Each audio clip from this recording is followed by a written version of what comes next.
Hello everyone and welcome back into a brand new video. In today's tutorial guys, I'm going to show you how to use your API key with Cloud Code. First, you need an API key from either application you have, like the Anthropic console. So go to Anthropic console and here, so let me just open Anthropic console API. Let me just show you here. So literally it will be on your browser, search for it. Here we go. You need to log into your account.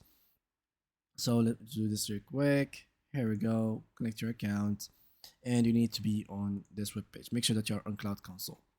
So once you get here, you need to actually have the access to your API. So let me just go back. And basically, as you can see, to get the access to your API, you need to have some tokens. To get the access to the tokens, you need the premium version. So this is very important. So once you get yourself the premium version and basically get yourself the tokens, you need to go to Anthropic console, open API keys, and generate one key. So once you generate the key, copy it and make sure you do not share this key with anyone and do not paste it inside your code files. Now open your terminal, which is PowerShell, in case you are using PowerShell, or you can literally just go ahead and open Cloud Code directly. So you have both options.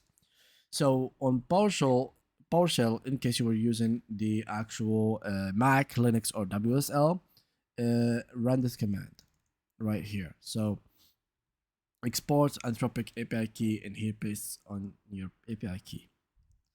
Now start Cloud Code, and the first time you use the API key in interactive mode, Cloud Code may ask you to approve using the key, accept it in case you had the actual here, let me just go. You will have, I think, privacy, I suppose, or compatibilities. Yep, here. So in case you had those not automatic, make sure that they are automatic so they don't ask you every time for permission. Once you give it the access to that API key, then it will use your API key always without your permission. And yeah, that's how you can use your API key with Cloud Code. Thank you for watching and see you guys next upcoming video.